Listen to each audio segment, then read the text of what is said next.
Thanks for joining me today. Hey, look, this week we're doing Thrifty Week. So we're seeing how we can, save a little bit more money when it comes to feeding ourselves or our family.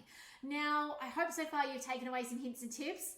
And today I'm going to introduce you to something that is actually being brand new to our family, and that is lentils. We had not eaten or tried lentils or cooked with lentils till about 4 months ago. And then I found out how amazing they taste. 5 out of 6 of my family will eat them. That's a win. The 6th one doesn't eat much anyway, if he can help it. But they are great for you and they're cheap. This packet of lentils costs $2. Most lentil recipes have 200 grams of lentils, I think. So this will get 5 meals out of 1 kilo packet. That is value for money.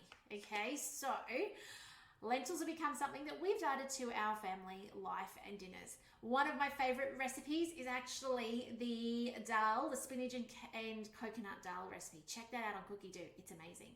But talking about saving monies and things like that, veggie stock, great cost saver. Okay, we're going to use it in today's recipe, and there is something to note about where we're going to use it in this recipe, and I'm going to get to that now. So let's get straight into this recipe and I'll tell you more in a second. So first things first, wrong corner. Let's try down the bottom. First things first is some oil. Now, a big cost saver we find is buying oil in bulk. Don't buy the little jars. If you look at per kilo or per 100 grams how much you're paying, it's more. And you're still going to use oil. It just means you're going to have to buy it every week instead of every month, 6 weeks. Okay, so buy it in bulk, decant it into something smaller if you must. All right, so it's about then $30, $33 to buy a big 3 litres as opposed to buying the little ones. Okay, so there's a little tip as well. Buying in bulk will save you in the long run. Yes, up front, it might hurt the hip pocket momentarily, but that long-term effect could add up to hundreds a year. All right, so first tip of today. Actually, I've probably already given you some. So some oil into the Thermomix. Next, it's got some onions. It says 160 grams. I'm just using an onion, and I'm actually only halving it. I typically put an onion into most main meals. A little bit short, doesn't really matter. This doesn't have high heat, so it's not a big deal. Celery. Okay, now, most of the time, we buy the big chunk of celery. And you're probably thinking, Lise, why? Like, it's more expensive. Well, it's actually not per kilo, so check that out, or per 100 grams. But why? We don't use the leaves. Yes, we do. Use the leaves. If nothing else, use them in your veggie stock. But buy the big one, dice it into chunks, and put it in the freezer. Okay?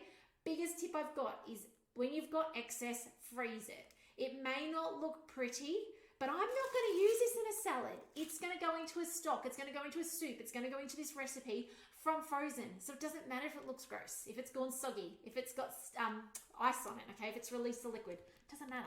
So there's another tip. We've got frozen in our freezer at the moment zucchinis from January. We've got frozen in there carrots that are diced up. I've actually got grated down sweet potato from our last harvest of sweet potatoes that I actually chopped down a couple of seconds on speed 5 and then put them in a big, one of the reusable mixed shop glad bags. And then we can use them for our breakfast because we have the same breakfast every day of the week and have done for 10 years. Okay, it is a cooked brekkie, bacon and eggs, these little circles. You've heard me talk about them before, and the circles have zucchini and sweet potato and eggs and seeds.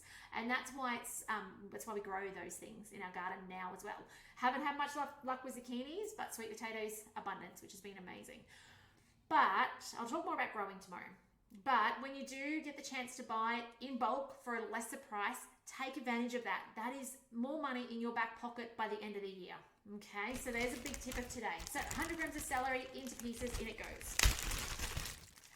If you do have any saving tips along the way, put them in the comments, all right? Love to share ideas on how you spend less of your hard-earned money on feeding your family. Feeding is a necessity. I always say that if somebody had told me as a young adult that the hardest thing in life was what we're going to have for dinner each night, I would have laughed at them. But now I'm like, oh my gosh, it is so... And that's why I love Cookie Do and the recipe community and things like that with Thermomix, because they're recipes that I can go for inspiration, or I'm never making the same thing more than a couple of times, okay? Especially in quick succession, that's for sure.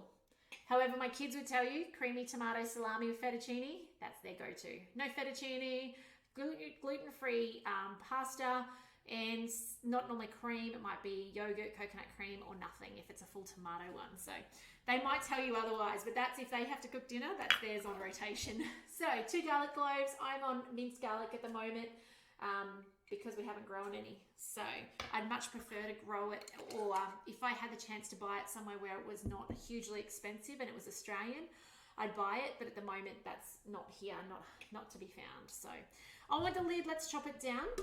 Now you'll notice in this recipe, hang on, we'll chop it. Speed 5,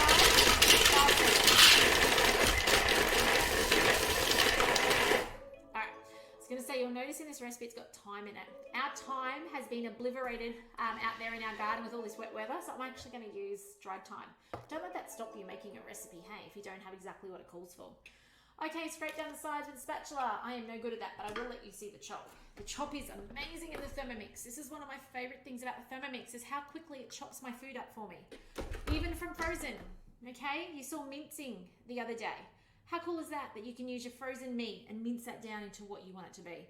All right, on with the lid, and we're going to cook this for 5 minutes, and this is going to make that onion and garlic really sweet and tasty. Now when we return back, because I know some of you guys cook along to these videos, you will need veggie stock, you will need a tin of tomatoes, you will need some pepper and some water for the next step, and your lentils and your dried thyme. So I'll come back in 5 minutes and I'll take you through the next step. So we'll see you soon.